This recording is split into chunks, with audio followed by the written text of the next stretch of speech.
Bam. Podcast. Yeah. Let's do it. Yeah? Yep, good to go. Well, we're live. We're there. We did it. Again. Damn. I got a message from you on my phone. It says, here I am. There you are. Here I am. I see you. I like to provide text subtitles for my movements, buddy. So here I am. And there you are. Yeah. Let's do the thing. Yeah. Okay. Here we go. Podcast. Yeah. All right. Yeah. Hello and welcome to the JfG Podcast. Hello. This is episode 227. My name is Alex, and I'm joined as ever by my good friend Ash. You might have heard him just then. Hey, buddy. How you doing there? Hey, buddy. Yeah, as always, feeling good on a Wednesday. Yeah. Sparkling thoughts give me the hope to go on. I'm glad it's a Wednesday today, because that means it's time for podcasting. I like to podcast. And also live streaming that podcast on the internet, where you can find it at wherever it is, twitch.tv/JfG Podcast. If you need any links or assistance YouTube. there, then you can just head to www.thejfgpodcast.co.uk. It's all there for you. But yeah, we're on Twitch, we're on YouTubes, and we've abandoned Mixer as well. We should. Fuck Mixer. Beam.pro. As has everyone except Ninja. Yeah. So it's the Ninja channel now, and we've no business being on there. So No, not really. And just to let you know, this week's podcast is sponsored by us, because we're on it. And we're on that podcast. We're the JfG Podcast, yeah. So you're welcome. Enjoy the show. Now back to normality, I guess. My week's been pretty shit, I guess. Well, not much has happened. Just don't bother then. I mean, I've made some notes, so I probably should talk about it. I don't have to. You're cool, buddy. What do you think? My 4 bullet points there, you know? Oh, deliver them, buddy! Like fucking straight out of Tommy gun. Just, okay. Brat. Like that. Is that how? I know it's more like an Uzi, I guess, isn't it? Anyway, yeah, I've had a couple of nights off gaming this week. Like last night and the night before, like Monday night, I just went downstairs and fell asleep on the sofa. I was a bit sleepy, you know. So you didn't like do anything else. You just went to sleep. Okay, buddy. I was having a bit of sleep, and last night, I was fucking about with our streaming chat, because if you haven't noticed, I've been live streaming a lot of Gears 5 recently. Pretty much nearly every night, which is a bit intense. And our chat was looking alright. I was like, yeah, that's good, but it can be better with my, coding skills. So I've made it better. I've made it better now. So it flashes different colours after a certain amount of time. Yeah, exactly. And then it changes the opacity, or as normal people would say, opacity of it after like 45 seconds. So then it goes more see-through, more opaque. Is that the word? Yeah, there you go.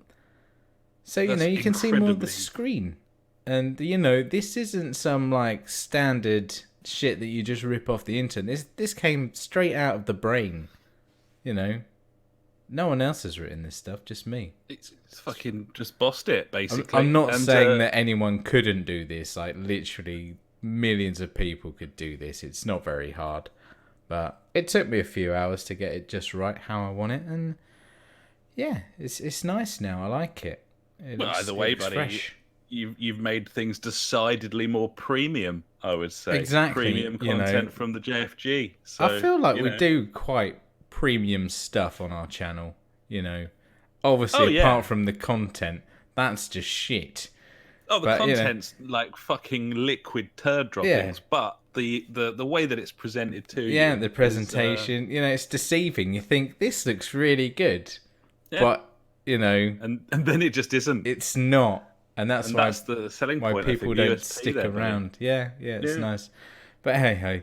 Also, obviously, at work I've been coding my balls off. Nearly finished I don't think I've ever spoken about this, like the project that we've been working on for the past couple of months.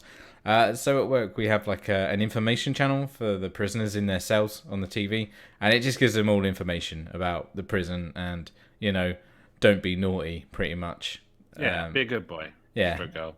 Yeah. Mainly boy. Yeah, stroke girls, yeah. Boy strokes girl. Great name for a band. Like it. Excellent. Where was I going with this? Oh yeah, and it was run on a PowerPoint, and I was like, PowerPoint's really shit. How about we just make our own database and then we'll make it show. It'll be like a big slideshow, but then also it'll have like movie times because we run like movie channels and stuff like that. So it'll give them all like the updated times, and yeah, we nearly finished it. It's been a mammoth project of like I've never built a database before.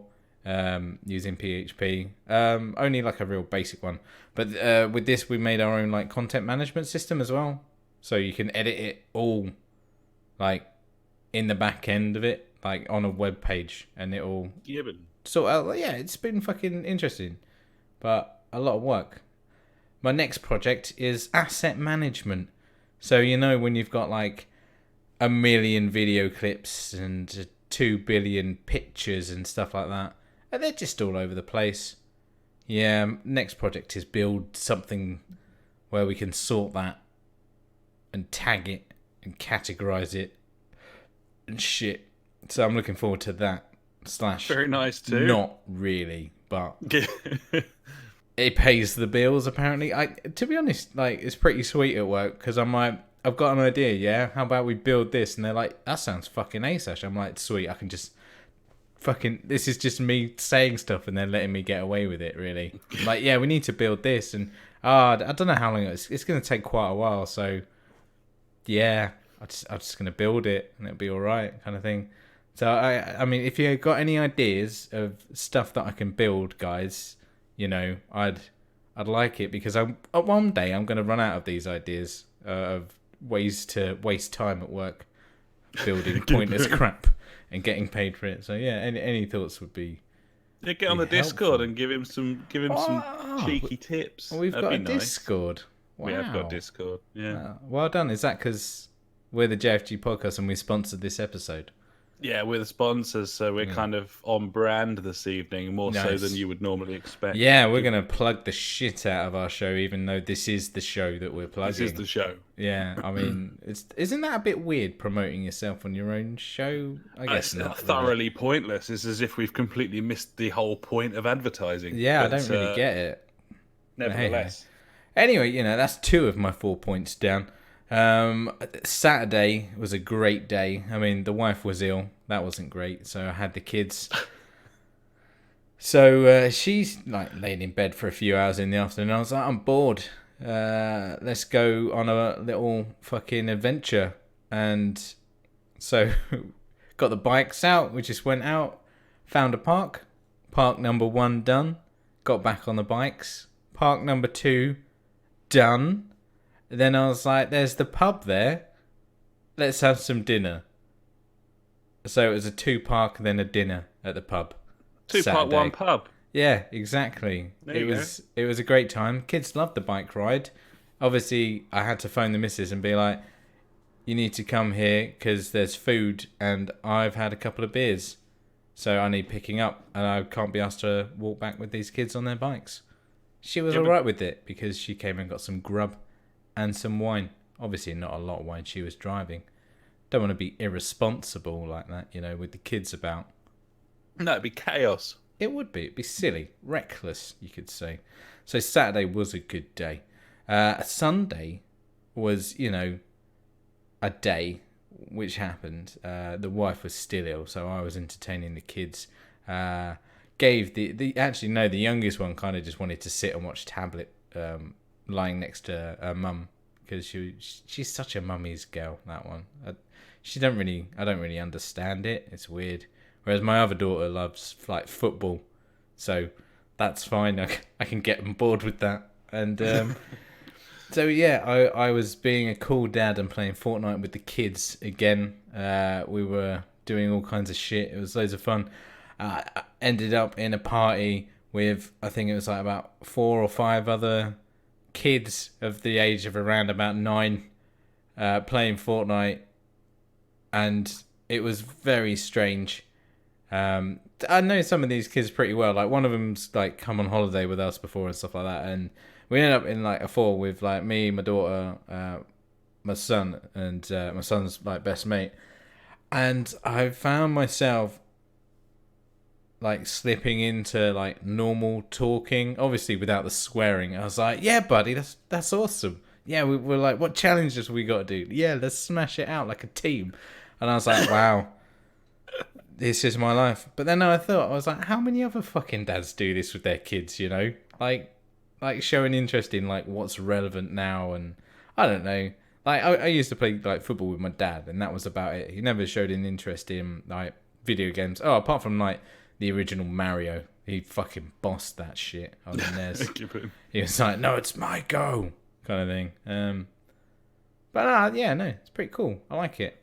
I wonder if anyone if anyone listening has obviously kids. I know some people do. Do you play games with your kids? Because obviously you guys play games. It'd be a bit weird if you didn't play games. And yeah, we listen do to this podcast. Like, yeah, that's weird. So yeah, I was being a cool dad playing Fortnite again, buddy. Really on Sunday, and there you go. That's my 4-point week done. Well, thank you so much for that, buddy. You're welcome. It was a roller coaster ride. It was absolute fucking nothing. Enjoy it. Yeah. I tried to make it sound entertaining as always, by livening it up with the power of speech. Inflection. Yeah. Sure. Yeah. So, what about you? How's your week? How many points are there to your week? I got a similar number of points. There we go. Here we go. I'll just blaze through. It was the weekend zoo trip, buddy. You know I like a good zoo. I always like going to the zoo. Went to a zoo I've never been to before, Wingham Wildlife Park, which you know is strangely close to Howlett's Zoo, like within 2 miles. That is a bit too close. Yeah. I like to think there's underground tunnels between the various animals corresponding enclosures. I reckon there's definitely animal trading going on. Yeah. I'll trade you 2 zebras for your rhino kind of thing. Yeah. I'll have it. Or maybe they have like secret fight club with the animals. Yeah. Underground pit. It's like two animals go in, one comes out. Like totally accurate battle simulator, but with real life animals in underground pits below 2 real life zoos. And there's a program for you. You know, that's a show. I was seeing it more like Pokemon, so it was like a turn based. It's like your rhino goes, then my zebra goes. Oh shit! Yeah, like he's used like amnesia or whatever on me.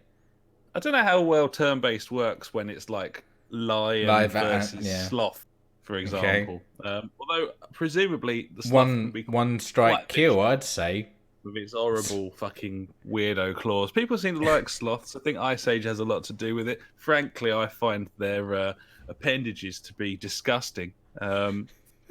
Despite their happy little faces, I just worry about the fact that they are essentially an animal version of a hook or coat hanger. So, I don't know.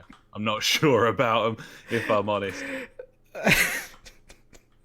So yeah, I never knew that about you. Thank you very much. Well, no, you're learning it all tonight. Yeah. So my favourite animal is the red panda. So is my missus' favourite animal. And for her birthday a couple of months back, I got her a red panda experience at Wingham Wildlife Park, buddy, where she got to go in with the red pandas, feed the red pandas. Yeah.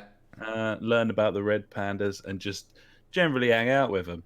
Which just have a red panda day. It was just it's like a fantastic. red letter day, but with a panda instead of a letter.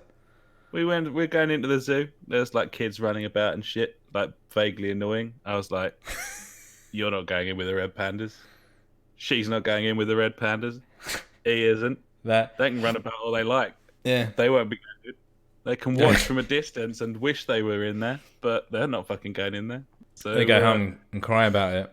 Yeah, damn Yeah. right, hopefully. So yeah, it was fucking amazing. I think I got as much joy out of it, like just watching and taking photos as she did, like actually being Nice. in there, because she was just like fucking losing her mind. So Nice. it was pretty great. We thought there was only going to be one red panda there, buddy. There were two, so that's a two for the price of one on the red panda Dos experience. Rouge Pandas.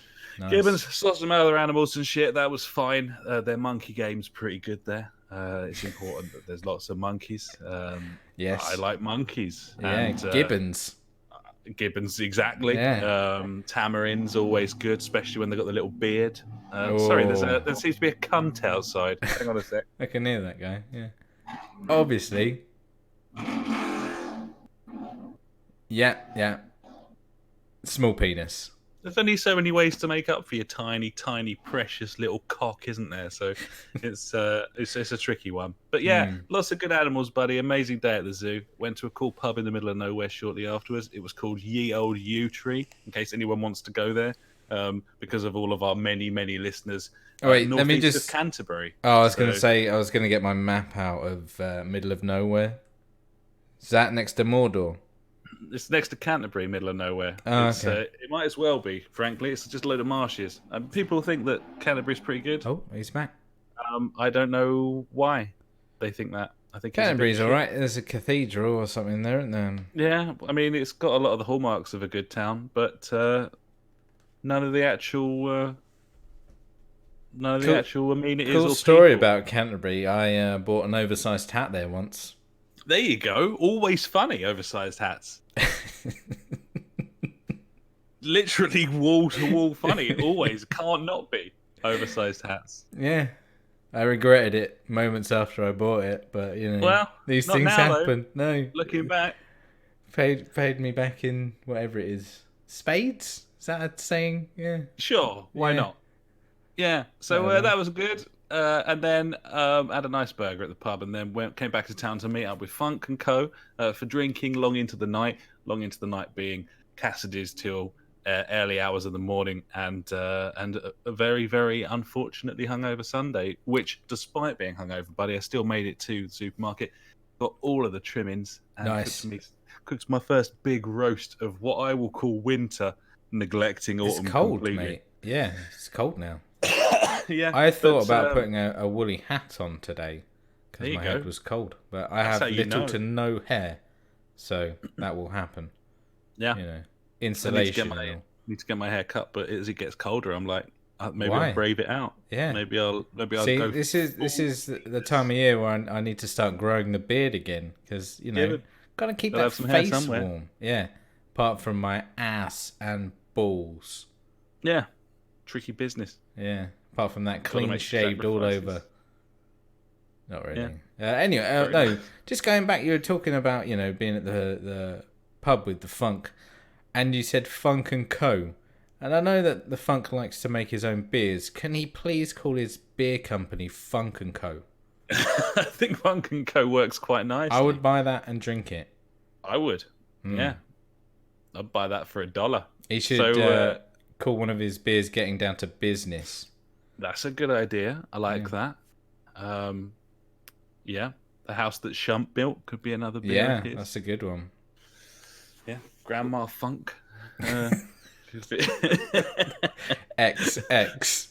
Yeah, lots of possible options there. It's a good shout. Yeah. Tell us what you think about that, Funk. That seems like a good plan. Let us know.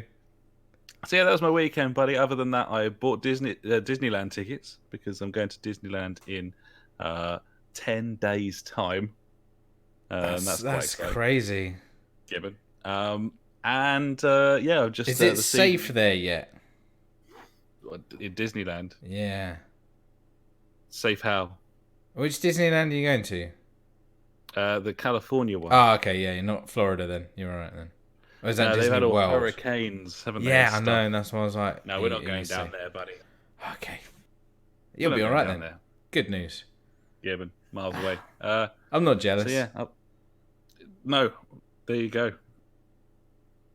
That's it. That's me. Other than that, I got home today. I was like, I've got 3 red onions. I've got eight sausages. What shall I do? I did a toad in the hole, buddy. That's what I did. Love a toad in the hole. Mashed potato, full of that gravy. shit right now. I'm just ready to go. I'm ready to talk about video games. Before I do, though, of course, I do need to ask you exactly what you are drinking this evening, out of interest. This evening, Matthew, I will be mostly drinking Oakham Ale Citrus Session IPA. It's a zesty, hoppy citrus, 4.6 volume. It's a favourite of mine. It tastes good. I was pissed up the other night on Saturday, coming back from the pub, and I was like, I obviously need more beer, so I picked some up. I didn't drink all of them, so I saved a couple for this very special occasion, which is a Wednesday night podcast. Gibbon, absolutely, rightly so. Well indeed, done, buddy. Thank you. And yourself? I'm on the Shipyard, buddy. The Shipyard American IPA. Lovely. It's Portland, Maine, USA. It combines the finest malted barley with a whole bunch of audacious American hops. Thirst-quenching and gutsy. It's dry, refreshing, and it explodes with grapefruity citrus flavour. It's 5%, and it's dangerous. Very, very nice. It actually explodes. Apparently so. Hasn't happened so far, but I have noted its volatile nature, and I am prepared. So there we are. The problem about now is I need to be serious, I guess, and talk about what games we've been playing. I really suck at this bit. I feel like I nail the intro, and then after that, it's just downhill. Worrying, but it's it's a very serious topic, video games, buddy. It's the topic of this week's show, in fact, and for better or worse. That's why it's serious. Yeah, because it's like the main event. It's news at 10. I'm Trevor McDonald. Bernard Matthews. And here is the news headlines, and then here's the first one. It's not the news, though. The news is later. Let's go and talk about what we've been playing, buddy. Do you want to kick things off, B? What have you been playing this week? Yeah, buddy. I've been playing some more Gears 5. It's really good. It's really good. It's really good. You see what I'm talking about? I'm absolutely nailing it. I'm hearing that you think it's quite good. Yeah, it is. Reasons being, I said them last week, really. I think this week is more of a kind of think back about it a little more and kind of, be a bit more, let's say, I don't know. So yeah, we played some 3-man co-op on this, actually. So I did mention last week that the third co-op companion can play as your retarded robot Jack, who is a massive retard in this game if he is controlled by AI. He doesn't do anything you want him to do. It's absolutely terrible. The AI in general is pretty bad. Well, not the enemy AI. They're pretty decent. Like your co-op, if you've got like AI companions, let's say, there with you, they really don't help out that much. At a moment, oh my god, I forgot about this literally until now. We had that classic moment of, you get to a point that enemies haven't seen you yet, and your AI companions just, run at them, and the other AI doesn't notice them there, and they're like hiding like right next to them, and then for some reason, I can't remember the name. I think it was like JD or whatever, one of the main characters.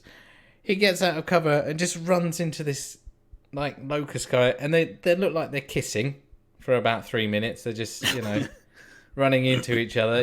They're all fine with it, and then it just went on for ages, and we were like, is this gonna stop? It's like they just kept running around each other, and I was like, they still don't know we're here. It was very bad. Let's put it that way. So is that's in online co-op, but with some AI co-op with you? Is that right? Yeah. So all throughout the campaign, it changes over. So the majority of the time, there's 2 characters and Jack, the retarded robot. And then in other parts, like another 2 members of the COG squad, or whatever they're called, team up with you to do various missions and stuff like that. And I guess it must just be like it's really hard because if it's a single player game like Last of Us, then you can kind of hide the like AI. You can like despawn them when you're looking in certain directions and shit, and then like put them back in or spawn them in behind you and stuff. But when you've got like multiple players, do you think that's why it is? Because no, like I you don't think can't so, because despawn them. That people are seeing them from different angles, like so they have to kind of be there. Possibly, but these missions are so linear. It's like it's a one track thing. You're going along where it takes you, kind of thing. You can't really diversify that much, obviously, apart from the big open air world areas, which I'll talk about in a bit. So yeah, no, it's like there's I think there's just issues with the AI companions in this game, but like we've seen it in countless games before, where you'll pop into cover and then your AI counterpart will just be like fucking running around. For some reason, I'm thinking of the Order 1886 or whatever it was called. Yeah, 1886. Yeah. I remember one part like I got into cover, AI counterpart. Like the enemies are like 2 meters away. He's got this big fucking machine gun, and he's just there going, brrr, not hitting one of them. Just like they're right next to him, and I'm like, this is terrible. Like, what is the point of him even fucking being there, kind of thing? And it's the same like with some of these instances. Like the AI isn't that great. It's a bit poor, but like I said, the enemy AI are quite clever. They will try and flank you and stuff like that, which is good. Another part of enemies we came across, apparently it's one of the toughest bosses in the Gears franchise, or Gears 4 and 5, I think it is. Fuck knows what his name was. It's at the end of Act 2, I think, like that. And it's this big fuck off mutant, obviously, that's been built in a lab, and somehow it's connected to the lady face's brain because she's the queen of locusts, or I don't know what the backstory is. Anyway, big fucking dude. We realise, it can't see very well. It can only really hear us. And we're like, okay, well, thanks for telling us that. I mean, it would have been nice to try and find that out in game, but just been like, oh, look at that, and then literally like, so you're in these ice area, and a really cool mechanic is you can shoot the ice underneath, and they'll fall through and freeze to death, kind of thing. Like that's just like the basic little numpties, and that's really cool actually. But in this boss encounter, obviously he's really big, so he can break out the ice. So the whole premise of it is you shoot, he runs at you, you shoot the ice underneath him, he falls into the ice. Then what you realise straight away is you can't shoot him. Oh, there's a big glowy bit on his back. You have to run around and shoot him in the back. So the first time you do that, you're like, sweet, I've done that. Literally, when he gets out of the ice, like one of the characters, I think it was my character, he's like, oh, look at that big glowing thing on his back. So exposition. Oh my, really? That's we've just been absolutely smashing the crap out of his back. We know that's where to kill him. And this is like the first incident we played him. It did take us quite a few attempts to dispatch this guy. Mainly because I was getting frustrated because the mechanic of him not being able to see us didn't work. Because, he'd be running at us, or running at me, for instance, and I didn't have enough ammo to shoot the ground or whatever. I had to reload. So I was like, right, he's running at me, I'm going to dodge out of the way. So just before he gets to me, I dodge out of the way, and he veers into me. I'm like, he didn't know I was going to dodge, but he got me, and it's a one-hit kill thing, so it's like, right, back to the start, round and round we go. It was tedious, let's put it that way. Bit of a shame. At the end of it, obviously, got the satisfaction of finishing it and being like, oh, thank God. But it wasn't like, yeah, we did it kind of thing. I was like, oh, man, that's fucking done. Thank God. And to be honest, that is not how this game has been. The majority of the encounters are very exciting, are on the edge of your seat of your pants, are going to just get you to the end and feel like, fucking hell, that was really close. That, it's playing that fine line of being too much and, dead or whatever. I guess it's a real tightrope, isn't it? for developers. But, yeah, it totally is. Do you think it's the sort of old school boss battle nature of it that made it sort of stand out as being a bit shitter, or are they all kind of a little bit kind of like that anyway? No, because there hasn't been many boss battles that I can actually think of. You know, not massive encounters where you have to fuck up shit, or like it's one massive dude. Possibly, maybe it is that mentality of like I don't like boss battles, but the thing is like not much changed. You know, I like it when there's like 2, 3, 4 stages to a boss because it's like, oh shit, that bit's done, now it's going to change. But once again, it's just that whole rinse and repeat process that I think I don't like. You know, right, get his attention, shoot the floor, get around him, shoot him in the back again. Right, do that again like 5, 6 times. Then new animation kicks in. Right, make sure you dodge when he throws his spikes, and then do the original thing again. You know, and it progresses like that. It's like, yeah, okay. And then doing that for like 10 minutes. Is that fun? Is that fun? Well, I don't know. I think you'd struggle to add variety into a boss battle, due to the fact, you know, you're in one place, you got this big fucking thing that you got to kill, and if he doesn't do the same thing, people are just going to get even more annoyed because they can't, you know, get the process down of how to dispatch him. In a way. Yeah, I suppose. I think it's a tough games like Destiny and God of War and Horizon, they all had boss battles, but they had a lot of variation. You know? I know. They did like 5 or 6 different things. Yeah. And that's what I'm saying. Like, you need to add different mechanics in there, or whatever. You know, things need to change more anyway. But we got through it and it was good. We had a comment from Mel Gibson's Soul on one of the streams, and I didn't write it down because I'm some sort of rookie. It was pretty much saying this game looks like Gears of War 1, but in the snow. And that might be down to my bad, because I think I'd spent about 6 hours... Nah, it couldn't be. It's about 4 hours, I'd say, in this snow open world bit where absolutely nothing happens. It's a case of going around finding, I think there's like 3, 4, 5 different kind of like mini areas to go kill stuff and collect like enhancements mods for Jack, your AI companion, who you can upgrade with various stuff. And I replied saying, it is a lot better. This probably isn't the level to show you on, which is a shame, because you know, one thing it still has really impressed me, the visuals of this game and the constant frame rate it's incredible for a game to look that good and run at 60 like with no issues kind of thing. And apparently it's the same on the Xbox One X. That thing is stuck at 60 and runs really, really well. You know, and when you've got other games coming out like Control and Borderlands 3, and they're having really shitty issues with their frame rates, you know, you think fucking fair play, you know, like they've done really well to make that game look so well and run really well, you know. So hats off to them. And also thanks to Mel for sticking in a comment as well, buddy. Nice. No, interesting, buddy. Yeah, I didn't expect to go on like that about Gears 5. I thought it was only going to be a quick 2-minute thing. But luckily, this will be not even 2 minutes long. I've also been playing, is it Portal Bridge Constructor or something like that? Yeah. The Bridge Constructor with Portal.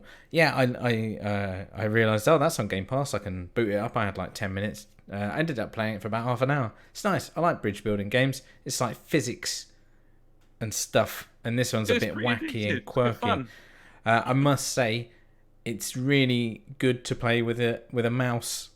Yeah, you can really get the angles right, which is nice, because I've played it before on the tablet and it's very finicky with your big fat fingers trying to get the precision of it. Yeah, playing it on with a mouse and keyboard or whatever. I think it's just the mouse. You don't really use the keyboard apart from to hit escape to quit the game. when you don't want to play it anymore, which is probably quite soon because it's a bridge constructor with portals. And that's about it. It's quite got cool, so much to it, but it's exactly. a well-made game, as you it is. It's nice, and I like that it's got like parts of humour from Portal in there, so that was good. A bit of nostalgia always works well. So yeah, Portal bridge constructor, pretty good. Have a little burn on it if you got half an hour to kill on your Game Pass, buddy. It's just Game Pass, mate, for me now. It's a special service, buddy. It's fantastic. I mean, I've got that Uplay Plus. I haven't even touched Trials because I can't be asked. And who wants to play a Ubisoft game? Really? I mean, that's the problem. Really, is it's the Ubisoft games on there. I looked. There's a new sale on the store today, buddy. It's for Ubisoft games. So we won't be buying any of them. No, there's no need. We've got Rayman.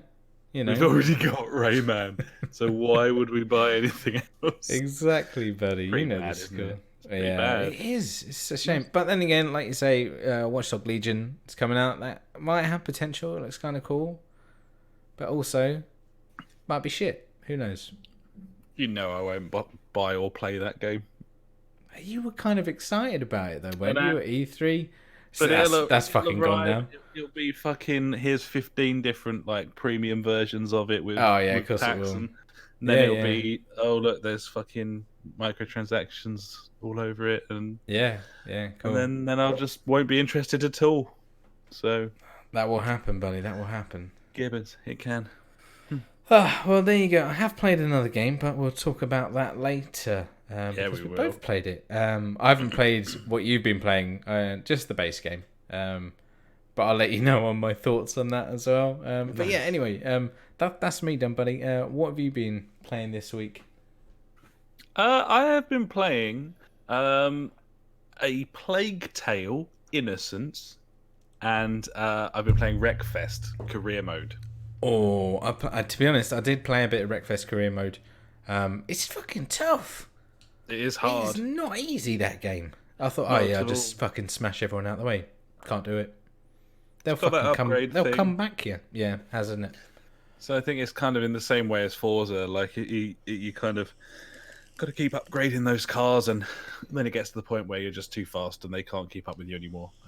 That's kind of the game to a degree. But I just thought play a bit of career mode. It's wonderfully diverse, isn't it? Because it's a diverse game anyway. So having all the different types, I don't mind playing the Destruction Derby stuff against the AIs. I just find it quite boring against like humans. I know what you're saying. I much prefer the racing because I'm a racing fan. But all the different vehicles and stuff. It reminds me very, very much of the way that the Drive Club career mode was put together. That's exactly the same thing I was thinking. Like, which is fine. I mean, it's not that interesting, but it's a series of events. They're all different from one another, and there are lots of different cars available that you can use, and there's no shortage of content in Wreckfest. So I thought it was nice that it locks out certain events if you don't own that like car from that region or something like that. I was like, that's kind of cool. Makes you it's not nice when a game forces you to do something, but I mean, it's a racing game. You're there to race cars, aren't you? You got to be funneled in some way. If you're playing the career mode, you can play any one-off single event you want or build a championship or whatever. Yeah. So if you want to play the career mode, have some sort of incentive to progress by doing a variety of different things, then that is there for you. So it works nicely. It's nothing special, but the game certainly is. It's such a wonderful game. It really is fantastic. It is. It's incredible, and £35, man. Bargain of the year. Seriously. To be 35 quid for like loco at launch, full price. That's its price. It's a lot of that. Obviously, slightly sinister undertones with the way it was crowdfunded and then launched. Some people had the hump, but I think they've pretty much done good by everyone at this point. It's I'd say so. A lot of people, obviously, kind of the crowdfunding very much at odds with the takeover by Deep Silver and the way that they ended up publishing the game. But at the same time, if you crowdfund something and it becomes popular, then the benefits of that is that publishers will get involved. It's the same with bands. Like exactly. Buy a band's EP and then like that band, with your support amongst lots of others, rises to fame, is signed to a major label, and then you're like, oh, fucking sellout cunts. Like, it's like, come on, man. Oh, I mean, if someone was like, we really like your podcast, guys, but we need to chuck loads of adverts on it, but we'll give you loads of money, I'd be like, yeah, cool. Fucking sweet. Gibbons. Yeah, that can happen. Although I would only do adverts for Squarespace and Lisa mattresses, buddy. That's true. Exclusively. So, yeah, only those. But yeah, so Wreckfest, it's great. It's fucking brilliant. It's worth buying if you like racing games, and possibly if you don't. It's kind of got it all there. So, it hasn't it? Very, very fun indeed. So the other game that I've been playing this week, buddy, is I obviously didn't play it for very long because it's a sort of sneak peek trial version. But I've been playing A Plague Tale, which I think I talked about a little while ago. It's a third person action adventure game set in sort of medieval times. There's a sort of great plague. You play as a young princess or sort of maiden who lots of weird stuff surrounding it, but essentially there's like absolute fuck off killer deadly virus that has infected like all the rats, and they can like come up out the ground and like batter people. It's got a lot of stealth mechanics, this game. It's a story based linear adventure. It's by I don't know. It's quite atmospheric. I thought that the voice acting was reasonable, this is a free trial version on consoles and PC at the moment. You can play through the opening 2 chapters of the game, and I quite like it, to be honest. Pacing's quite nice. It controls nicely. It's one of these games that's kind of B grade, but with like AAA graphics. It's kind of like Senua's Sacrifice in that way. And it's quite compelling. I think that there's a real danger for it to be a bit sort of, I don't know. You're escorting your brother, like in the early... okay. Yeah, that was it. Oh, do some escorting, eh? Yeah, even more with the brother.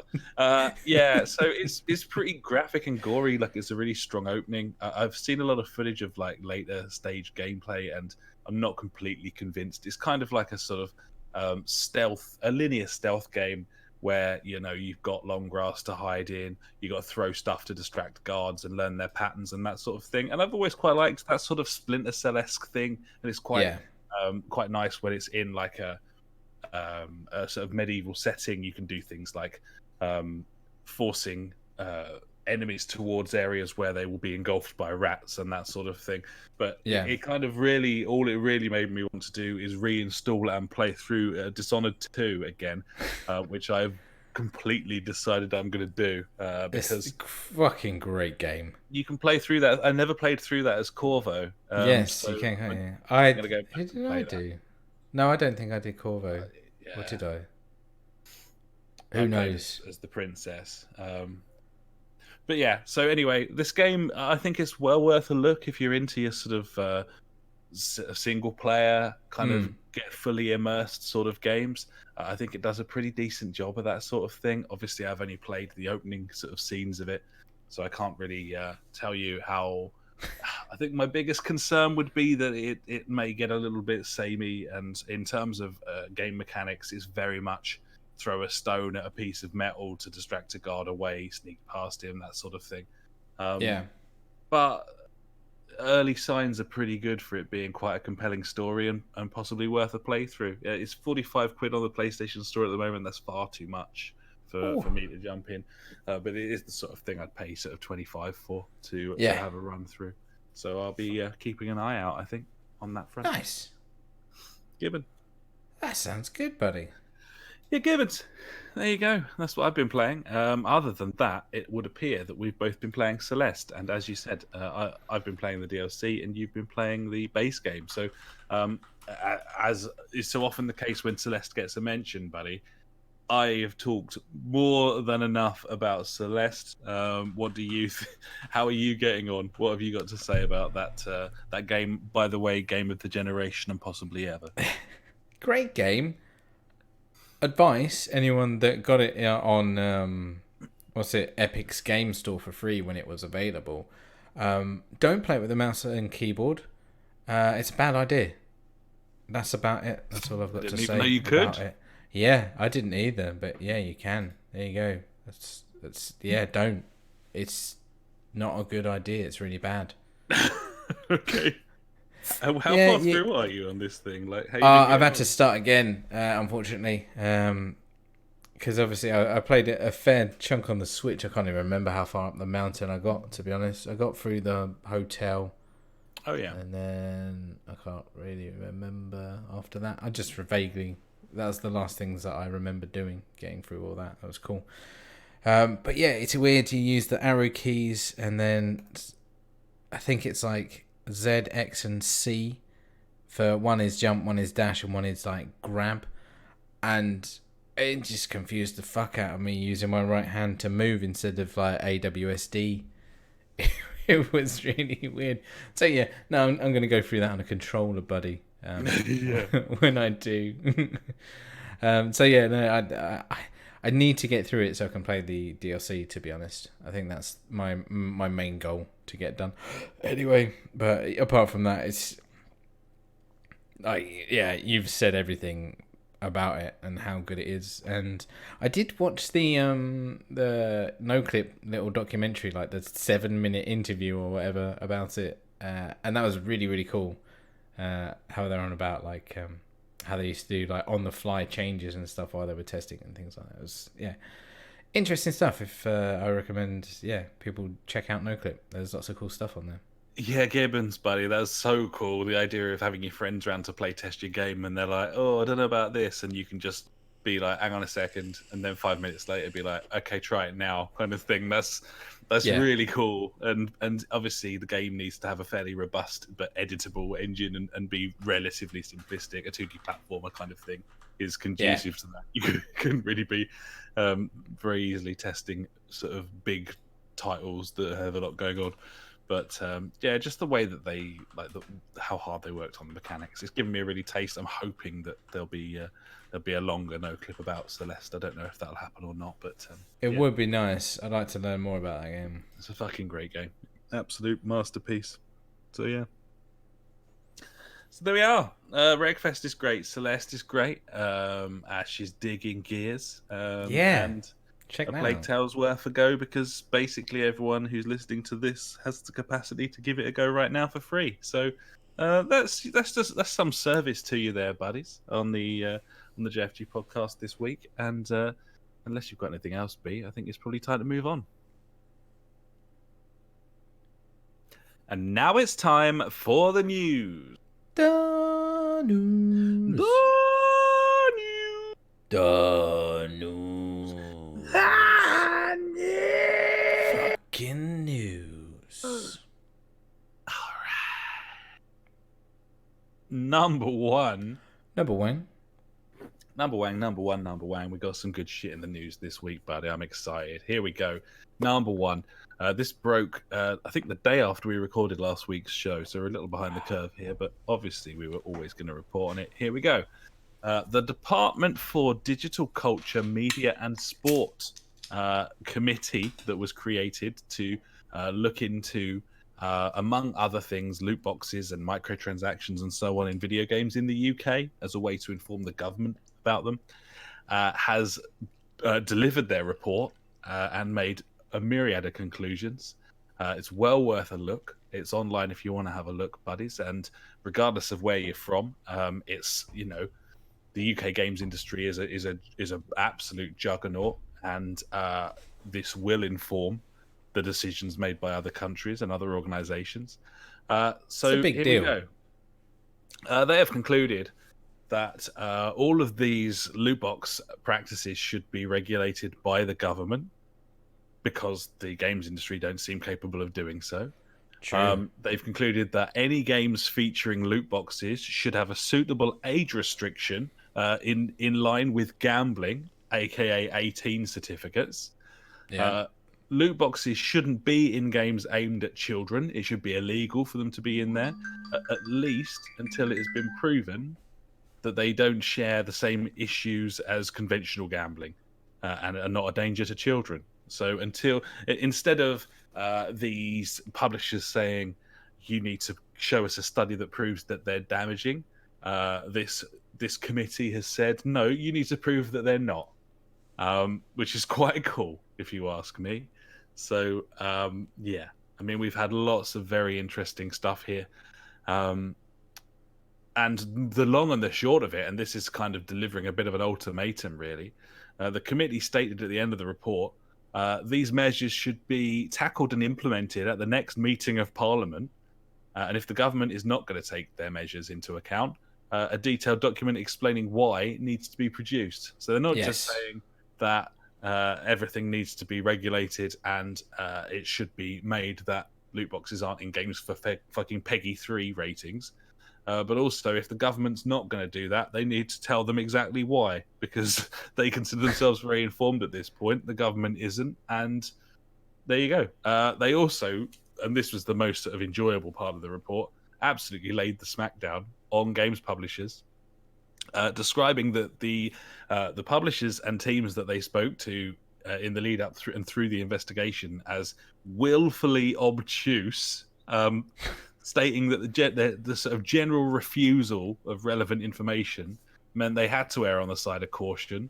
They had no real way of properly analysing the effects of loot boxes and gambling in video games because publishers wouldn't play ball. They were like needlessly ambiguous and fluffy and just not very helpful, frankly. Obviously. So yeah, that was kind of the long and the short of it. Obviously, there's a lot of meat to the report. I was most interested in the loot box side of things because I think that's hilarious. Basically, the UK government has just been instructed to rule that FIFA has to be an 18 unless FIFA takes the Ultimate Team mode out of it. Yeah, it's so funny, like absolutely brilliant. I'm very happy about this. Oh, so wonderful. Obviously, we'll just follow this and see what happens. But it's not very easy for the publishers to. It's not like a sort of court proceeding appeal sort of situation. If the government decides on something, this is it. Yeah. At the end of the day. Re Belgium. So exactly. It's pretty interesting, and I think some credit needs to go to the government. And I don't know how everyone feels about that, but the fact that they did this, that they can now, they've created a committee that is able to make an informed decision at this point. That's kind of, I think, what you'd call how like a democratic government should work. Yeah. To be honest, yeah. I'm pretty proud of them. So there's an issue, and they've. They're trying to tackle it properly without sort of fear mongering or extremes or anything like that. Yeah, and I'm still concerned because I think, definitely. But at the same time, a lot of people are claiming that the government meddling in the affairs of video games can only be detrimental to video games because governmental agencies are may be inclined to get the wrong end of the stick. But at the end of the day, buddy, I'm basically not buying any AAA games now. So you don't give a fuck. What's going to go wrong? Like, what's going to make make me less likely to play those games? The state that they're in right now, riddled. They're going to jack up the prices, buddy, because they can't get it through microtransactions. Well, I mean, I suppose the concern is the removal of loot box revenue going to lead to even more seasons of games, less spending on new IPs and new ideas in favor of the way the movie industry has gone with the constant remaking of previous ideas. My favorite word.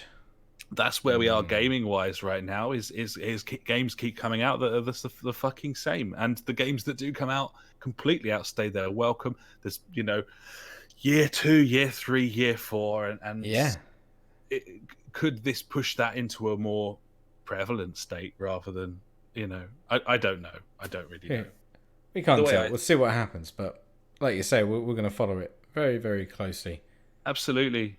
It's pretty interesting. 1 second, buddy. Apparently I have to go and dispatch a spider. I will be right back. No, fair play to you.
There.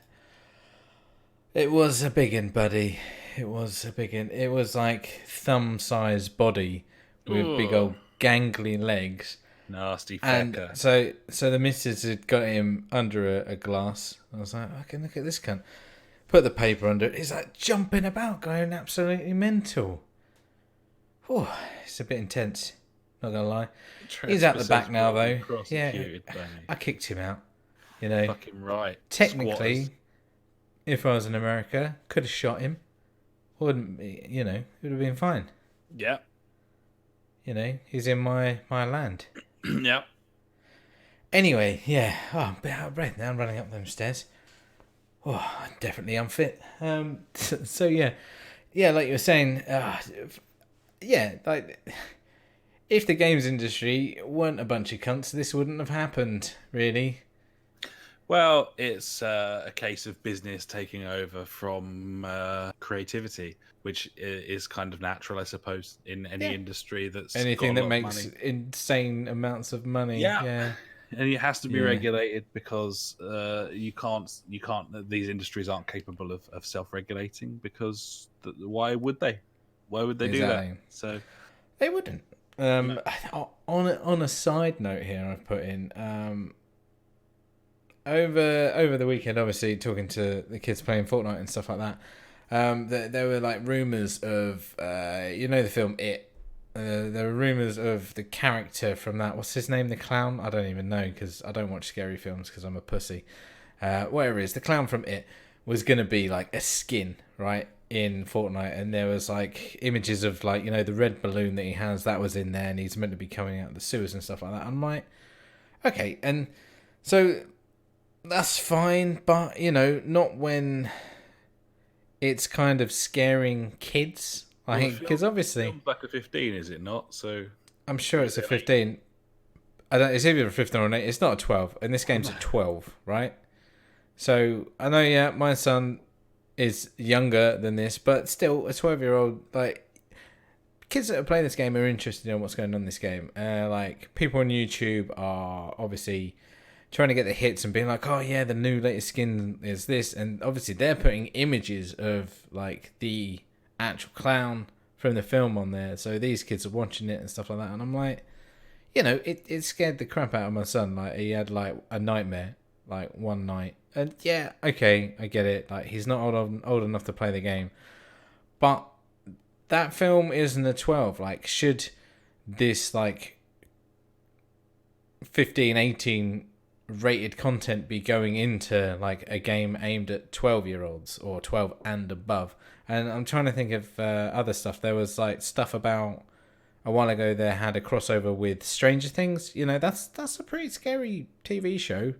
And once again, kids are going to be interested. Oh, what's this? Yeah, got scary stuff in it. John Wick was a character in there. That's a 15. And I don't know how it's a 15. It definitely should be an 18 with the amount of heads getting fucking blown off. Is now, if that isn't I one. know. Yeah. I know, right? I was like, I was watching John Wick 2 today because we've got John Wick 3 on DVD at work, and we're going to watch it on Friday, obviously, and not do work, which I'm looking forward to. And I was just watching it. I'm like, how is this a 15? Like, what is an 18 these days? It's crazy. But anyway, I just think, like, if content in other media isn't suitable for that age rating, then why is it all right to put it in a game of that age rating anyway? But that was just like a thought that I had over the weekend and stuff. They should correlate. Yeah, exactly. Absolutely right. If it's a 12, it can't have anything over a 12 in it, kind of thing. Mm-hmm. And once again, it's just another. I mean, I don't know if they are making money off this or not, or if it's tied into the season pass or whatever. They're probably making money out of it somehow. But I don't know. It's just another thing that being a dad, it's worrying. Yeah. Well, it's good that you're thinking about everything, though. Yeah. But anyway, fuck that. Kids are stupid. Anyway, what's next? On we go. Gwent has arrived on iOS. You can now play Gwent on iOS. That's an excellent iPad game. So there you go. Get stuck Happy in if you've got days. an iPad. Do it. Also, Anthem has been added to EA Access. Was that 7 months after release? Something like that. BioWare was also ditching all future DLC content to work on what they call the game's core issue. So the game. The game is the problem, which is why it's on EA Access 7 months after launch. So, I don't know. A lot of people will probably give that a burn if they've got EA Access. I'm thinking, namely, sports game fans, which I think would probably be the primary market for the EA Access thing. Yeah, I'd say that. I mean, people who if you like FIFA, Madden, and NHL, then that service is pretty much a must for you, I would say. It's certainly cheaper than buying those games each year. If you like that, you probably like Need for Speed as well, buddy. Maybe. Yeah, it's an option. But yeah, so there you go. That's Anthem, that game. Borderlands 3 is the biggest physical launch of the year in the UK. Kind of meaningless because of the prevalence of downloads now. True. But for better or worse, yes, it's sold more physical copies than anything else this year in its sort of opening week. The reviews are severely mixed, I would say. Lots of lowballer reviews saying that it's not as good as the other games and not funny. I've seen other reviews suggesting that if you like Borderlands 2, then you'll like Borderlands 3, and I liked Borderlands 2. So I did. Reviews are mixed, but it sounds to me like more Borderlands, basically. But yeah, biggest physical launch of the year, selling well, and fair play to them for that. There you go. Next, the Entertainment Software Association, or ESA, which is the organization responsible for E3 each year, There's allegedly the proposal of rebranding of E3. There were some leaked documents this week, which is understandable, really, because that thing is dying and has been getting smaller and smaller. Yeah. So lots of different proposals here, but this was a sort of fairly coherent plan of what to do with E3. May or may not happen. It's just a leak, as I said, but basically the idea being to turn E3 into a fan, media, and influencer festival, as the document sounds great. Suggestion of several stages where celebs and YouTubers could play games and stuff, and there could be events. I think the report specifically named the idea of the LA Lakers playing like 2K basketball or something live on stage, something like that, as a example of a flagship as a gimmick thing. Yeah, as a gimmick, because they're well played. short of ideas. And the most sensible idea of the report, the suggestion of an app that allows you to book time for demos as a consumer. So now that it's open to the members of the public, the queues are obviously pretty terrible, insane. Yeah. And this would allow you to essentially book time with a game beforehand and build some sort of schedule when you go there. That would make a lot more sense. It'd be pretty good, I think. Yeah.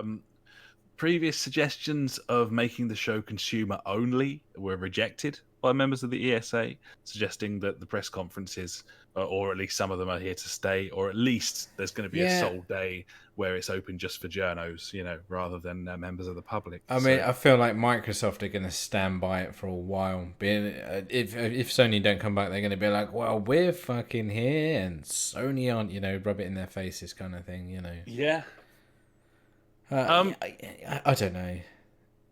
I don't think there's any way to save E3. I think as a concept, it doesn't work in a world where digital content is at your fingertips at all times. Yeah, and that's the issue. I mean, it was nice to see it evolve into what it is, or was a couple of years ago, like being... Really, I'm thinking like 10 years ago, to be honest, actually, now. Well, the only way that it works... It was mega... Go on. It works from a conference perspective if someone comes out on a stage in a room full of people who are really excited, and then they genuinely deliver excitement, exclusive news that you can stream online. That works. Yeah, totally. But that's what it's for. That doesn't require a show floor.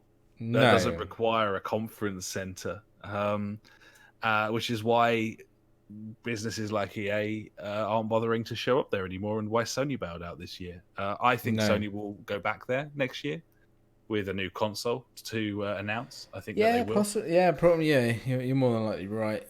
And that's going to obviously. Or do they just do their own fucking thing? Be like, hey, fuck it, we're coming out before E3. Bam, here's the console. Check it. Or I don't know. No, I think it was very much a tactic to bail on this year's E3 to come back strong next year. Create bigger impact when they return in 2020. I would imagine. I mean, that's what I would do.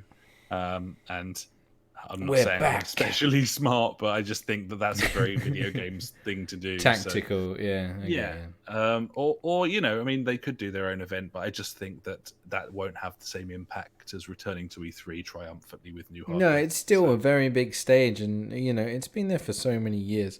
And it has been a massive highlight of my year, counting back I don't know, well, gone 10, 15 years or however long it's been since I've been following it. And it would be a massive shame for this thing to die and go down this whole influencer festival, which sounds horrifically bad. Well, it just sounds completely uninteresting, doesn't it? Yeah, I mean, obviously people will lap that shit up because there's a lot of sheep around it. And I'm not saying I'm not a sheep for certain things. I'll follow certain people and be like, oh yeah, that's great.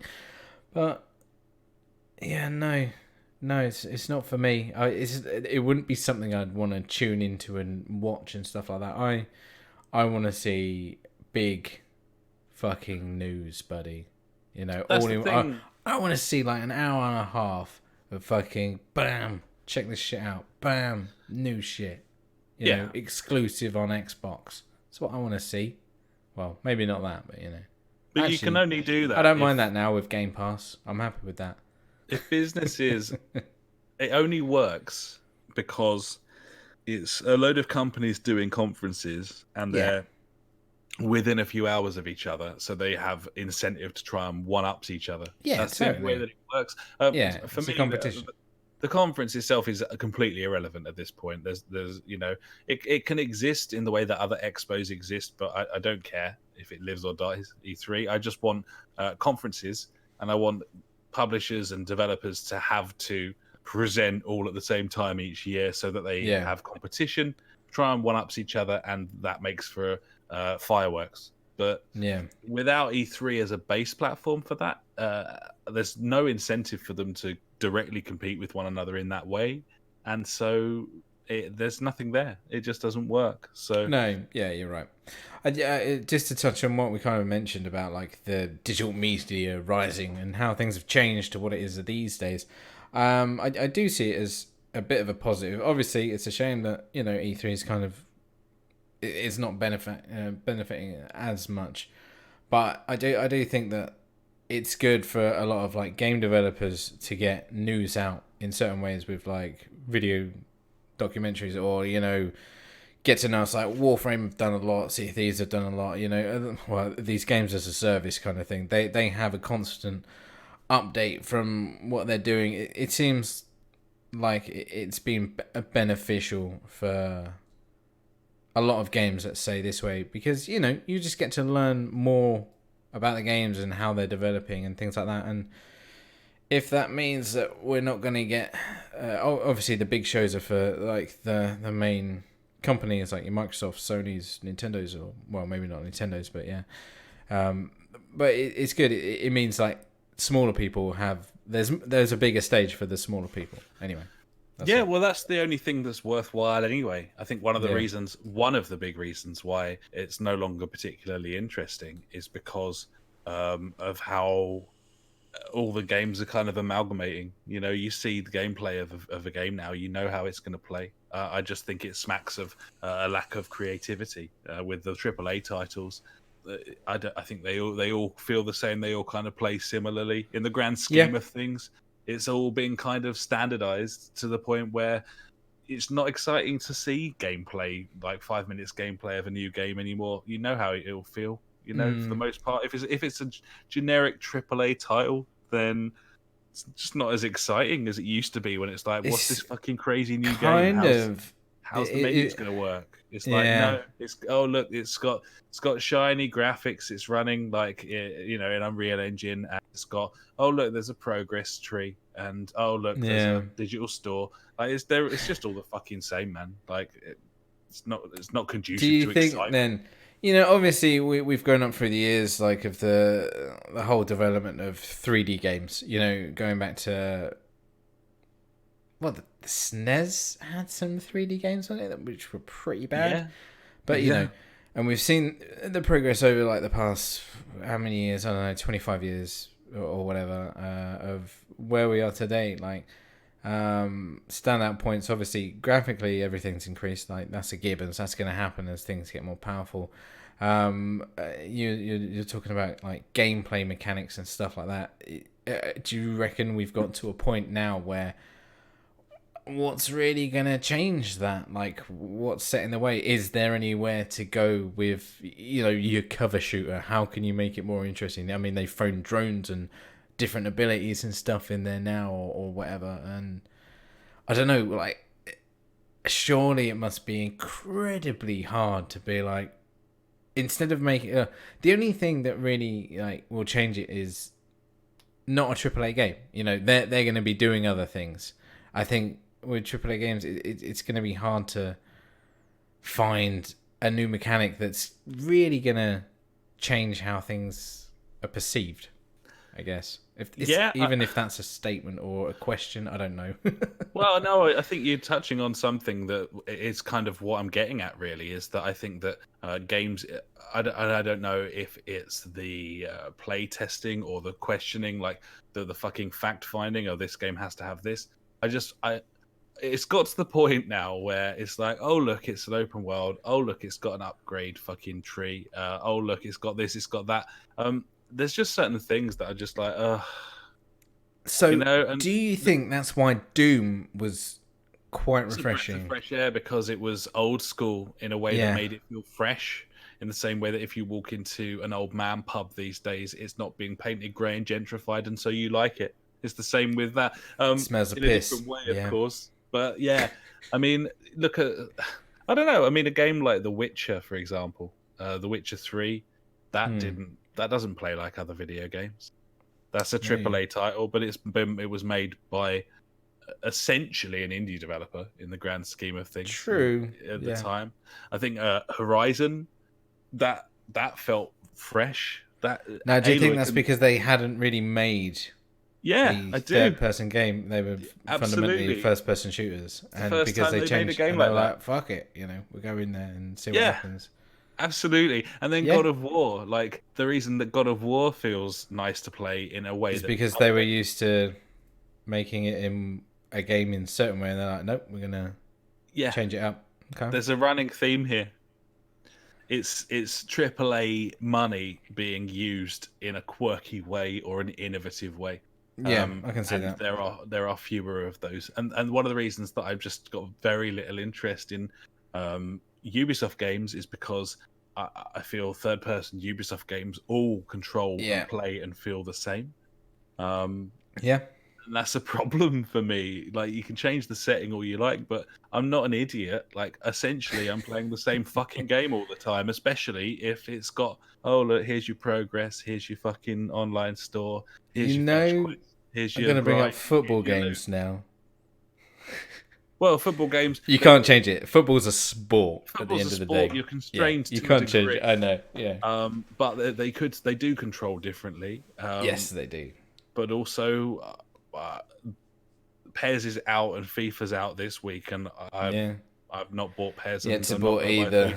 Yeah, exactly. So that's it. This is the state of game, or whatever the state of the games where we are at the moment, I think. Yeah, and what it leads to is us really enjoying something like Game Pass, because there doesn't feel like there's enough reason to invest heavily in brand new games or pre-order games, to the point where what you really want is a smattering of loads of shit in the hope that you grasp onto something. Just a load of shit. I'll lap it up, really. Yeah.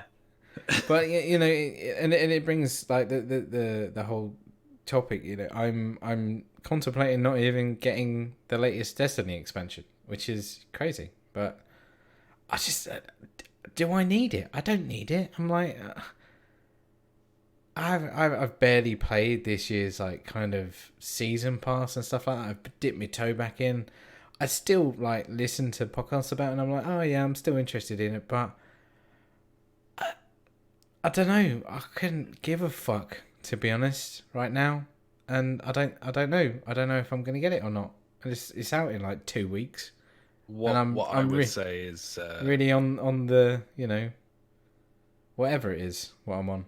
We used to buy video games because we were excited about playing video games, and as the years have passed and as games have extended their lifespans and as far as I'm concerned outstayed their welcome, you start to get to the point where it's like, am I buying this because I'm excited about it, or because it's something to do?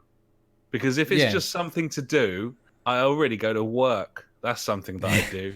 That's something you do. It's just not that spark. That's not the reason why I play video games. Oh, no. There's new content in inverted commas. Yeah. Like, so fucking what? Like, so what? I've played it. I want to play something else. And I don't know. Maybe we just sound like old cunts at this point, but I'd imagine we're probably resonating with quite a few people listening to this. I think so. I mean, obviously, let us know once again. Yeah, because we're sponsoring the show. You can hit us up on the Discord. Or wherever the fuck you really want. We're everywhere, but Discord's the place to be. It's get an app on your phone and just join our Discord channel. That's all you need. Fuck everyone else. Just get stuck in. And let it be known as well that when I'm saying these things, I am not shitting on video games as a concept. Like No, I love video games as much as we I did wouldn't be doing a 6 or fucking 7. podcast Exactly. every week if I'm we just didn't saying, love video games. you need to think about why you're buying stuff and get a little bit more creative with your tastes, to be honest, because then you're going to find the fun. And unfortunately, it's being made more and more difficult because of essentially like corporate reasons. You can't just go out and buy it. It used to be, not that long ago that you'd go out and look at the top 20 video games, and there'd probably be like 15 there that I'd be like, yeah. Yeah, I want that. Yeah. And now I look at the top 20 video games, and that's not the case because there's a lot of generic bullshit. It's I don't not want the to same. play. I've played it already. I've played it already. Exactly. Yeah. So, and But that's luckily, why. buddy, you're gone. No, I was just saying that's why I enjoy stuff like Wreckfest. That's different. That's why I've quite enjoyed that Plague Tale this week, because it just feels a bit and part of the reason why it feels unique is because it's probably a bit janky, and they were, a tiny team trying their desperate best to put something out that was make something that's of quality. Yeah. As we've just talked about with the big studios being kind of overextended and going out of their comfort zone with Horizon and with God of War, and there's something to that from an art perspective, that and people might say like, "Oh, Ash, you're playing Gears 5. It's like the 6th one that has been out." Like, I haven't played a Gears. I haven't completed a Gears game since Gears 2.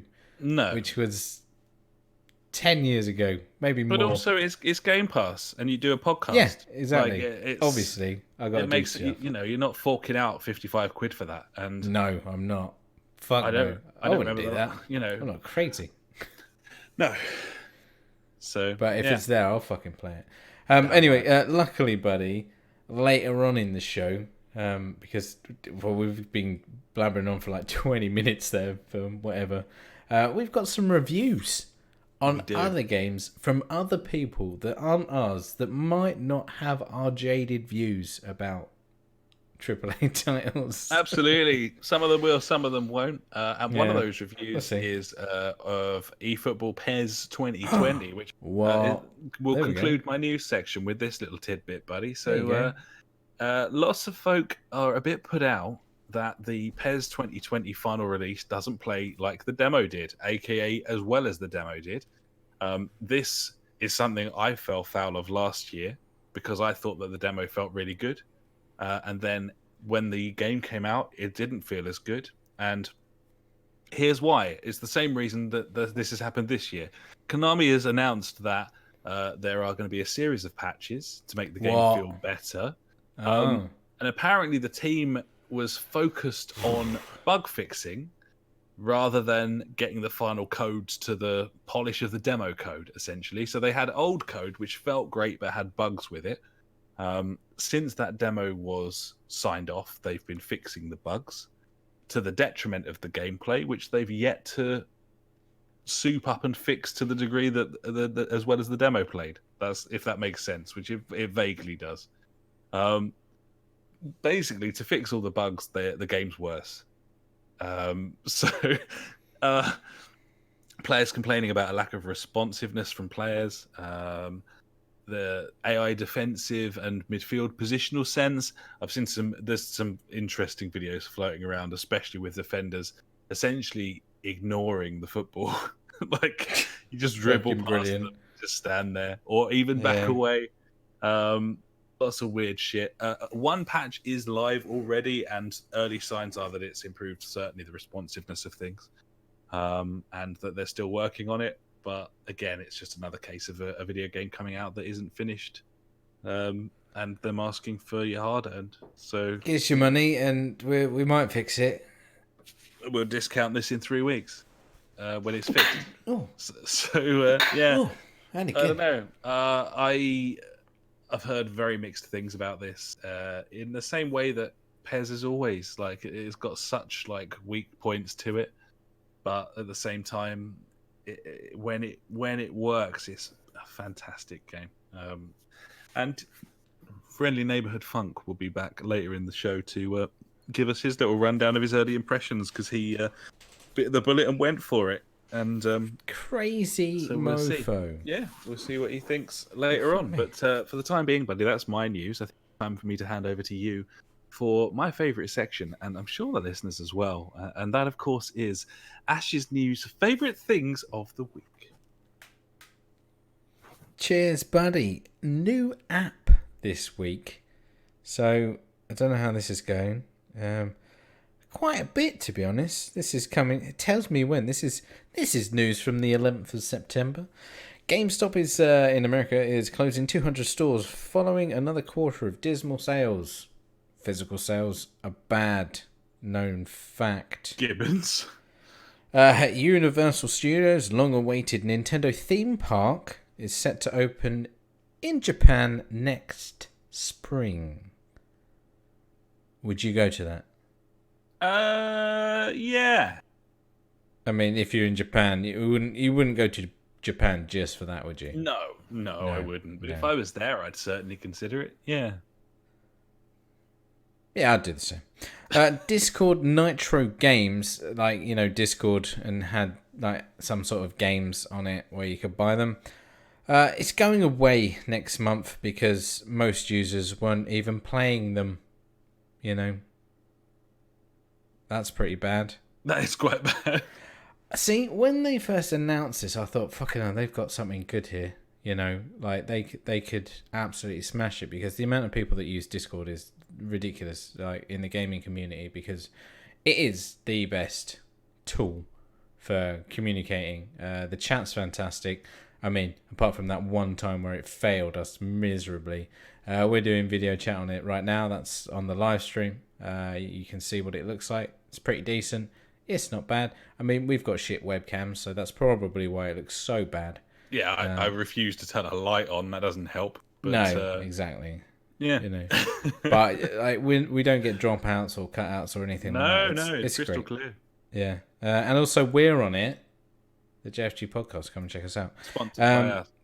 Yeah, so that's going away. I don't know if it's going to be replaced or whatever. They'll probably think of something else anyway. Call of Duty Modern Warfare, the new one. The beta, I think, is it out this weekend or something? I'm not sure. But it's adding 32 versus 32 ground war mode. That's going to be a bit mental. I don't know if that's their kind of replacement for Battle Royale, 32 people versus 32 people. Fuck knows how big the maps are. I really haven't read about it. It was just a thing that I was like, wow, that's a lot of people playing against each other in Call of Duty. But apparently, I mean, I haven't done any research on this. I think I watched maybe a minute clip of it. But people were saying, by people, I mean one person, he said that it's more realistic, like the shooting on this compared to your arcadey run and gun kind of Black Ops 4-ish, 5-ish or whatever it was. I don't know, 3, 4. Yeah, 4 was the last one, wasn't it? Yeah. So yeah, I don't know. I might be interested, but probably not. We'll see what happens. Borderlands 3 has major performance issues on every platform because people weren't allowed to talk about that in their reviews, I guess. No. If the game has 100 bugs in it, then you can't talk about any of them because you don't know which 30 will remain. It's exactly. Reports of lots of frame rate issues being have all over on all platforms, which isn't great. I mean, yeah, go on. The game's media at this point is just an absolute fucking joke. just a fucking joke. Like, if they weren't before, like, you're being 100% funded by adverts for the things you're allegedly reviewing. Your news feed is just a selection of fucking, oh look, this character's coming to Mortal Kombat. You can buy it for £8. And then you finally read a review. It doesn't even mention any of the fucking modes that the game has. It's like, I felt like this on a winter's morn as I exited my apartment. I felt a little bit like I do when playing Dark Souls 3. There's no fucking insight there into what you're getting for your money. Yeah. It's brilliant. Like, they're poets. It's just like, Yeah. Fuck that, buddy. Tell the Sorry. hard truth. I've been I'm not illiterate. tonight. No, mate. I mean, we have our, like, every so often we just go fucking bananas, and I feel like we deserve to, because, you know, right. as consumers, that's our right. Why does not a single PES review mention the fact that they've released a game that they're now calling eFootball to make it in line with esports? There are no additional multiplayer modes in that video game, and it's already completely sparse to the point where there's no matchmaking for more than 3 players at a time. Despite the fact that the game has an 11v11 mode, there's no matchmaking for that. You just have to sit in a room and wait for it to fill up. How can that not be mentioned in a review for a game that has rebranded itself as a fucking multiplayer game? I don't know. Why can't I find that out? Like, before, or just... when the game comes out? Yeah. I don't know. It baffles me. I'm done. It's like at the moment. See you, buddy. I'll finish it off. Bring us home. Yeah. Okay. I know how everyone loves a good game launcher on PC. I mean, I could do with more. I don't know about you, buddy, but you know, Battle.net, Uplay, Origin. You want 20 running Steam, in the background at all times, really. Epic, preferably. Guild Wars 2, Xbox. Yep. I think that's it that I've got installed. But now, luckily, I can install one more, buddy. And that is Rockstar. Rockstar are making their own game launcher. Famous for their complete lack of support for PC users. Yeah, but Rockstar now requires a fucking client. Yeah, they do. Good news, though, if you do install it right meow, you get GTA San Andreas for free. So I'll fucking do it. There you go. Because, you know, free stuff. Yeah. Very Finally, nice. buddy, I guess this is a good news story. I don't really know. Yeah, it is, because it's about the environment. There we go. Okay. Football Manager 2020 opts for eco-friendly cardboard game case. There you go, buddy. GamesIndustry.biz reported on the series' new duds yesterday. Whatever. I don't know what that means. Lovely. With Sega quoted as saying, the Switch will save about 22 metric tons of plastic. That's quite a lot of plastic. That is a lot. Yeah. If that sounds like a lot, it's equal to about 360,000 physical copies sold at 55 grams of plastic per standard case, which is about right for a global bestseller like Football Manager, they say. There you go. Save the dolphins. So, yeah, the packaging is 100% recycled cardboard sleeves and itself is also recyclable. See, when I read that, because I didn't see game case at the end, I just saw Football Manager 2020 opts for eco-friendly, and that was it. I was like, eco-friendly what? I was like, what? Is the disc recyclable? Is that how it works? Or, to be honest, the cheapest way to sell it would just be on a bit of cardboard with a code. Just saying. If you really wanted to go all the way. Yeah, I mean, you put the disc into your computer, you install the game. That's using energy, more power. Yeah, it writes some sort of like little cheeky kernel, and then the disc can be removed and dissolves in water. You can eat it. Yeah. Yeah, you can eat it. Edible. Send it to like some sort of charity for starving people. And then they can eat it. Yeah. Saving the world twice over. There you go. Yeah, there you go. Just an idea. It's what we do here. That's what we do. So there you go, buddy. There's my news favourite things of this week. New app did well, I feel. It certainly did, and thanks so much, buddy. That was compelling and rich. I enjoyed your news, and before that was my news, and that, ladies and gentlemen, which I enjoyed. Was news. And now it's time for Out This Week. What the fuck is that game? Cat Quest 2? Yeah.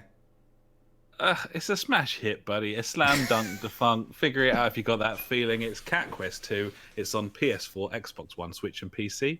It runs on the Switch. No It's way. out on the Switch. I don't know how they're going to get it running on there, but apparently amazing. they are, because it's out this week. So yeah, Cat Quest 2. I played the demo of Cat Quest. It was an RPG, but you're a cat. Right. Also out this week, Contra Rogue Core or Corpse, Contra, depending on whether you're in the UK or. As in the really old game Contra. Yep. Contra cool. Rogue Corpse Core. PS4, Xbox One, and Switch. That's out this week. It's everyone's favourite sequel. The game no one asked for or wanted. The Surge 2 arrives on PS4, Xbox One, and PC. Sign me up. I've got the Surge, the original. It was on PS Plus, was it? Yeah, it was. So also this week we've got Mario Kart Tour. That's out on iOS and Android. Why not? I mean, it won't run on my phone, but maybe it'll be full of microtransactions. That's why not, buddy. Yeah.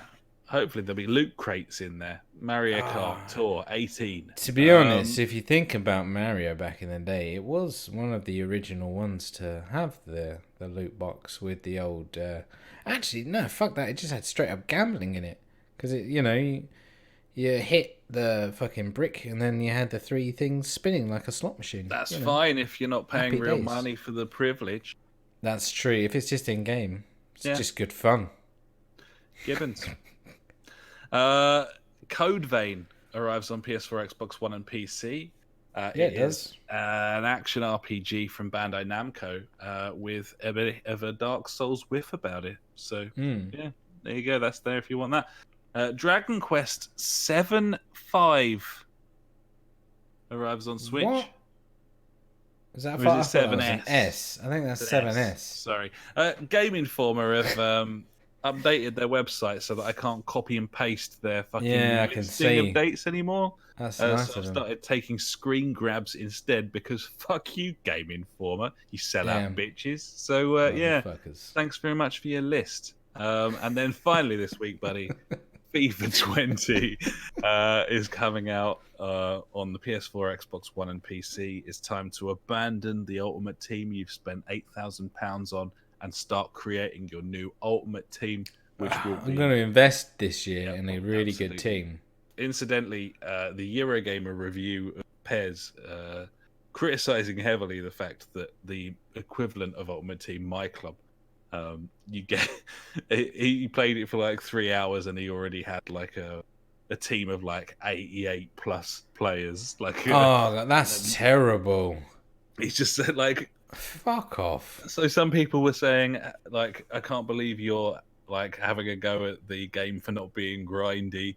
And then other people were saying, what's the point of this game mode if there's no progression? If you can just get to the end in the first week, what are you supposed to do for the rest of the year? And then other people saying, stop playing My Club mode.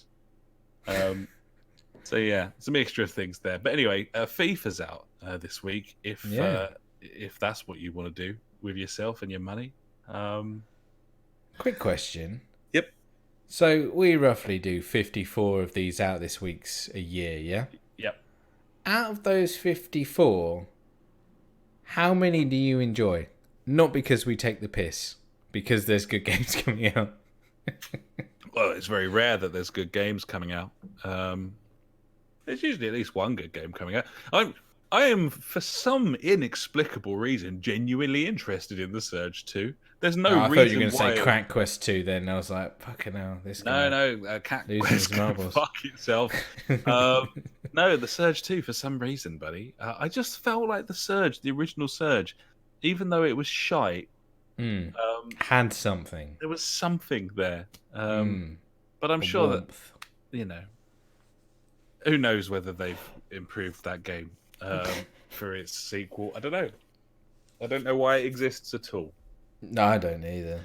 Either way, buddy, that is out this week. And now it's time for Fuckwit Corner. Has he got any questions, buddy? He's just got one thing and one alone for us, buddy. And I did ask him specifically because he's the currently the only person I know who's bought the new version of PES, which is eFootball Pro Evolution Soccer 2020, buddy. And this is what Funk says about it. Pretty much the same as the last one in terms of how it looks. Maybe a tiny bit better. But it does play like a dream to me. Maybe because we've played FIFA since March. It just feels really good. The refs don't seem quite as harsh as in the demo. I love the way you have to play, the way you are facing, or the ball skews away at weird angles and you feel like anything could happen. I've had the ball hit me in the butt from facing the wrong way, and just how it bounces around in the box and off people at funny angles is cool. Quite enjoyed starting to build up some players ready for my club too. So yeah, there's a bit of my club. There you go. It's a decent review from the Funk. I think they have, as I said, some of the issues that were there at launch. They have kind of fixed. He did send me a message as he fired it up the day that he bought it, saying that as he loaded the game, there were sort of like 8 consecutive menus all apologizing for the state that the game is in. Just like, we are aware that the squads aren't up to date. We're sorry about that, and so on. That's just a database, though. Surely, like, fuck me. Yeah, well, it shows how much they build off of the previous iteration. That the previous iterations teams are the teams that are there when the game launches. So yeah, I don't know. I've played the demo extensively, and I really enjoy it. But this game has no more modes than the last game. It's the same. It's terrible. I mean, the AI is allegedly a lot better in terms of the way it mixes things up. And I think that this is probably a game that I will want to pick up when it hits, 25 quid. Yeah, man. I know that I'll get a huge amount of joy out of it. But yeah, Funk's taken the plunge, so he's kind of responsible for building up the My Club team at this point, because as you'll remember from the previous version of PES, and something that's still the same on this one, there is no matchmaking, and if you want to play with your friends, you can load it up for matchmaking up to 3 people. But if you select a Premier League football team, like let's just take Leicester as an example, and you matchmake to just play another match against another group of people, then there is no filter between the real world teams and the My Club Super Dream teams. So you're just constantly match made against teams of Ronaldo, Messi, and there's nothing you can do about that except not play the game, which obviously you've bought it, so maybe that's not the option. That's not the road you want to trek on down. Yeah. Or build your own My Club team in the hope that you can make a team good enough that you can vaguely compete with the starlets on show from the other people who may or may not be spending real world money to get there. The only thing I can say about that was luckily that you and the Funk played that game enough to have a decent squad, whereas I just rocked up and I managed to get like a few free spins on the fucking wheel. Managed to grab like 3 decent players, and I would just play those 3 players all the time, and you would fill everything else up, which was quite handy, to be honest. It did work, but what it really means is that, and this is something that I read from someone who's a big fan of the game today, the way that they balance the game is not based on a My Club Dream Team. So the speed of PES and the way that the players control the ball and so on and so forth, they base that on, a 4-star, 4.5-star team, because that's the way that you get a balanced feel for a football game across all the different levels of teams that are in it. But as soon as every game you're playing is with a super team of 90s against a super team of 90s, the mechanics suffer, the gameplay suffers, because it's faster than it was designed to be. The players have better control than they're supposed to, and the whole thing's just ski-whiff. So it's detrimental, if anything, to the balancing of the game. And a lot of people saying your best bet on PES is to just play League mode. Don't even play Master League. Just play Premier League seasons of the existing teams and just enjoy the gameplay. And it just comes down to how much perceived progression you want, I suppose. Yeah. But yeah, there you go. Anyway, Funk's enjoying himself. I'm sure we'll pick this up at some point and get stuck in as well, probably after a couple more patches and a price drop. But I'm sure we'll have more to say about it at some point, buddy. But thanks very much, Funk, for getting stuck in there. Cheers, buddy. And now it's time for JfG Street Beat. Street Beat. We wanna know. Get on the show. Get on the show. We've had some cheeky bits and bobs from the Discord this week, and also a review from JJ that we basically completely forgot about. We did, and we should have mentioned it on the show ages ago.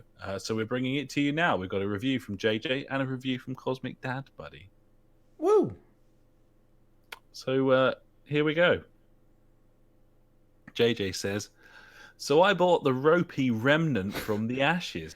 It's a good start. It's a great start. Really enjoying it. Multiplayer has worked flawless. Only a couple of crashes, pretty challenging, and better quality and content than most AAA titles of late. It will end up grindy to level up all the gear, but the way it uses a player's campaign is interesting. You can co-op through the campaign, but it's only the player who hosts. Any story items have to be redeemed on the host session, and then you have that item in your account. The story has different choices, so your buddy can host the next playthrough to get the gear you missed. It's procedurally generated, so it keeps it somewhat interesting. Mm-hmm. Still a $40 game, so it's not a massive game, but pretty damn solid. It sounds quite interesting. That's quite interesting the way they do that with the story mechanic. Yeah. Mixing it up a little bit. So I don't know. I think the fact that he says that it's procedurally generated kind of makes it a bit better. I would say if it was like a story mission and it's the same thing, and you run through it and only like the host gets all the gear, and then you've got to do that exact same story mission again for the other player to get the gear or whatever, that kind of thing. That would be a massive ball ache. But yeah, like he says, keeps it fresh, which is nice. Definitely. And only $40, obviously. So what's that here? 30 quid. Yeah, 35. I don't know how much. Yeah, it's got to be about that, isn't it? So yeah, once again, that lower tier price like Wreckfest. Nice. Mid-level bargains. That's where it's at. Pretty cheeky. Givens. So thanks very much for that, JJ. And then Cosmic Dad in the Discord this week. He's been playing some Fire Emblem, and this is what he's got to say about it. So Fire Emblem Three Houses is a combination of XCOM turn-based team battles, Persona-style character relationships, and typical JRPG world exploration and quests, all in one package. It sounds ridiculous, but the loop has you going through each type of gameplay, and you want to achieve all you can because it immediately impacts the next stage. I'm 11 hours in now, and I'm still getting tutorials, much like Persona. Yeah. One of the first things you can do is buy a character flowers on their birthday. Nice. But once you complete one of the JRPG quests, you can choose the flowers or invite them to tea, which is basically a pick the right answer minigame. If you get the right answer, you get a perfect tea time and character and relationship bonuses. So that came out like in the first thing, like he mentioned that he'd been playing Fire Emblem 3, blah blah blah, and he got a perfect tea time. I googled Fire Emblem 3 and found like the JRPG kind of hack and slash game, and then I also saw like the turn-based XCOM style thing, and I think I sent a message like, I don't really know what this game is. Is it this, or is it a golf game? Because you mentioned tea times, and obviously, yeah, it's nothing to do with golf. Givens, yeah, that sounds quite funny. He finishes off by saying, "It all sounds completely bonkers when you try to explain it, but in Fire Emblem world, it just seems to flow really nicely." Yeah. You know that I want to save and quit, but I just got to feeling you get with games like Stardew Valley? It has that in spades. Yeah. But the great thing is you can practically save anywhere at any time. Yeah, it's like Civ. The characters are all really well written and fully voiced. From the timid, scared of everything girl to the complete arsehole of a future prime minister. Enjoying it a lot. Sounds really genuinely quite interesting. That sounds good. Like I really enjoyed like the characters and the weird shit in Persona. Yeah. And again, we've been talking all night about how games aren't being kind of creative and unique, and this sounds like there's all this kind of stuff perfect out there as tonic, well. really. So yeah, and that's it. You know, and that's it. You know, I guess like a lot of our listeners, well, at least two of our listeners, kind of like they like to venture out and try new things, which is good. I think it's always worth doing. And once again, with Game Pass, it's very easy to do that because there's a lot of random shit on there. Which, I mean, on the podcast we've mentioned quite a few various different things, from like text adventures to whatever, like Gears 5 and what was the thingy man, whatever it is, a Journey, was it the 2D platformer, not platformer, puzzle game that you played? Old Man's Journey, was it called? Oh, yeah, Old Man's Journey. That was, there's a plethora of games on that platform. They just keep adding more stuff all the time as well. I really enjoyed that Contagion, and there's lots of interesting things. It's nice to fire up a console once a week and there be 2 or 3 new games on there, and you might be interested, you might not. And for your subscription, you don't feel like you need to do anything. You know, it's just about the right price point for me, where, you know, oh look, there's some new content if I fancy it, but I've got more than enough to be getting on with. I mean, there's several games I've played this week that I didn't even talk about on the Xbox. Just stuff that I just play a little bit of. You try these things out, yeah. And you know, obviously it is a subscription based thing. How much is it? Like £10 a month or something? £12 a month? Oh, I think I'm paying £8. So yeah, you don't have to pay £8 a month. You can go on sites like cdkeys.co.uk. I picked up 3 months for £12 the other day. So that's £4 a month there, which is nothing. And that's Ultimate, which includes live Game Pass and PC Game Pass. Yeah, I mean that's why you know, if you've got if you've got a PC and an Xbox, then happy days. You're good. Yeah. I just want to say thanks for those guys sticking it in the Discord again, as always, and fucking awesome dudes. Gibbons, buddies, thanks so much. And if you want to get involved, buddies, then head over to the JfG Podcast.co.uk. You can find a link to our Discord there, or just head over to Twitch and search the JfG Podcast. You'll find us there, along with anyone else that we've chosen to rip off several years into our tenure as the JfG Podcast. Get stuck in. It's always nice to hear from people, and certainly enriches the show as well. So thank you very much. So I think that'll about do us, buddy, for episode 227. What the fuck are we going to do now? Jesus. There is a new sale, but there's nothing on it. I've looked. No. It's not worth it. I don't know. Can't play a bit of Wreckfest, mate, I reckon. That could happen. That could be something that I'm willing to do. Okay. Well, maybe we'll do that. Maybe. Okay. Well, lovely stuff. What a treat. Something to look forward to, if you will. Thanks so much for joining us, buddies. It's been a pleasure as ever. And we'll be back next time. And next time will be my last one for a couple of weeks, I suppose, because I'm going to be abroad. So what the fuck am I going to do? I don't know. I'll do something. Maybe. Yeah. Well, as well. I mean, you're certainly doing your streaming and so on anyway. That's true. I just integrate it with that. Do a little half-hour show. Be like, check it. Yeah. Who knows? Fucking sweet as the proverbial. Whatever. Oh, well, lovely. Thanks so much, buddies. We'll catch you next week anyway. And until then, I've been Alex. He has been Ash. Goodbye. Farewell.